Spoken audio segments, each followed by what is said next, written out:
中山嘅樓市可謂神仙打交。大家好，我係 Jack， 今日呢喺度講一講中山嘅買樓邏輯。我夠膽講，同埋香港嘅係完全唔一樣個。既然選擇買中山，一定要買自己住得舒服嘅，無論周邊嘅商業、醫療、交通配套都好啦，一定係要非常之完善個。除此之外呢，就係戶型、樓層同埋朝向啦。咁接下嚟呢幾日呢，我都會同大家一步步咁去分析嘅，幫大家去避坑。同時亦都希望大家可以早日揾到自己心目中嘅 dream house。好啦，廢話唔多講，我首先同大家講一講點樣去揀樓層先。咁香港呢，一般都係以5到8層高嘅唐樓，高層係15到40層高嘅，同埋40層以上嘅超高層為主嘅。咁中山呢度呢，一般都係以32層嘅住宅為主㗎。呢邊啲層高呢，其實係為3米到嘅，最高可以喺100米高。首先講安全性問題先。據我喺呢度了解到，中山消防嘅雲梯呢，最高嘅救援高度呢係78米嘅。按照現在層高3米一層嚟計算，佢可以達到一個叫做26層嘅高度。講句唔好聽嘅，有咩冬瓜豆腐雲梯最高可以達到26樓，咁其他你哋自己考慮清楚啦。第二點，呢張圖片就係土鋼層啦，好多條鋼材直接插入去嘅，插入啲樓宇入邊，咁佢嘅作用係攞嚟做咩嘅呢？就攞嚟固定嗰啲出邊嗰啲排山嘅。點解話要注意呢一個問題呢？就係因為後期呢啲空洞呢，都係要用啲水泥去補翻佢嘅。咁啲水泥沙，好老實講嗰句，如果你唔係一體成型嘅話，佢係好難相輔食嘅。其實日曬易脹冷縮，唔係頂樓呢，好似呢啲咁樣，唔係頂樓牆面漏水，基本上都係呢一個原因㗎。除非佢係用最新嘅呢一種嘅智能爬架咁樣去起樓，佢就會即係避免到呢一個問題咁樣嘅。第三點，就好似呢張圖片咁樣，腰線層。腰線層講白咗就係為咗美觀嘅啫。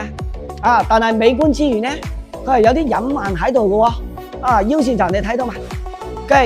即係佢會藏水㗎，即係佢整到佢射水面 OK 嘅話呢，就係唔會。但係如果可以避免咗佢嘅情況下呢，真係盡量去避免咗佢。第四點就係記住2、3樓盡量唔好去揀。俗語都有話，寧揀頂樓，唔好買2樓，因為呢個2樓反水嘅問題呢，其實至今都係未解決到㗎，亦都係唔會解決到。據我向建築公司了解到，其實管道呢就係冇問題嘅。2樓反水嘅問題呢，就係關乎到你樓上30戶人究竟係住咗啲咩人喺度啦。遇到啲好鄰居、好素質嘅，大家皆大歡喜，係冇問題㗎。如果遇到啲唔好嘅呢，遭殃嘅必定係2樓嚟嘅。咁講一個點你就明白㗎啦。你樓上30層沖廁所都係要經過你2樓出邊呢一條主管道，咁樣落去化糞池嘅喎。咁你知道啦，日積月累，其實遲早都係一個問題嘅。仲有一個呢，就係蚊蟲係比較多嘅，因為呢邊嘅園林綠化呢做得嘅都係非常之好嘅。雖然園區佢都係會定期殺蚊嘅，但係呢個蚊蟲呢一個呢，其實都係會有㗎。第四點，如果你中意嘅睇小區嘅園林綠化嘅話呢，我建議你係買4到10樓之間嘅。呢一張圖就係7樓嘅景觀啦。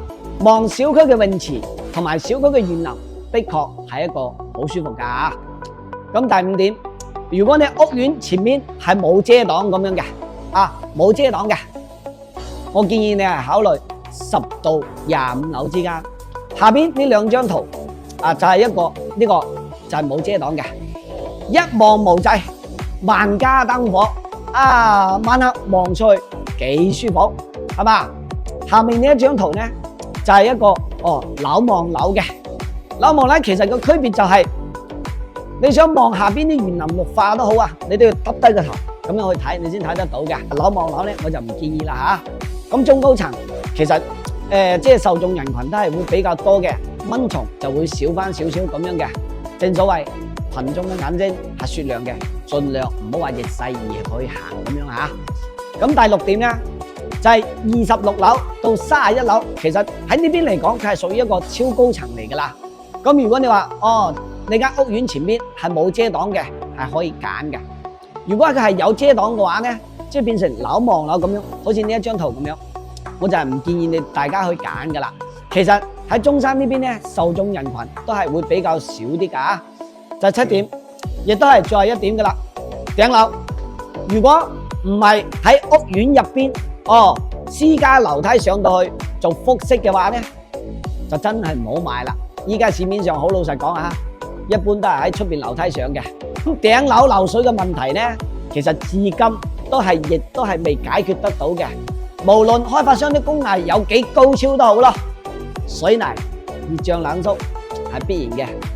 地基地殼嘅微型變動呢個其實都係有嘅。早嗰10年8年咧係冇問題嘅，但係遲早會變成咁樣噶。所以話冇非不必要嘅，真係唔好去買頂樓，遲早都係會出問題噶。好啦，各位街坊，如果你覺得我講得啱嘅，記得俾個 like我，希望能夠幫到你哋。咁你哋又中意邊一個樓層呢？大家可以喺評論區大家一齊傾一傾佢吓。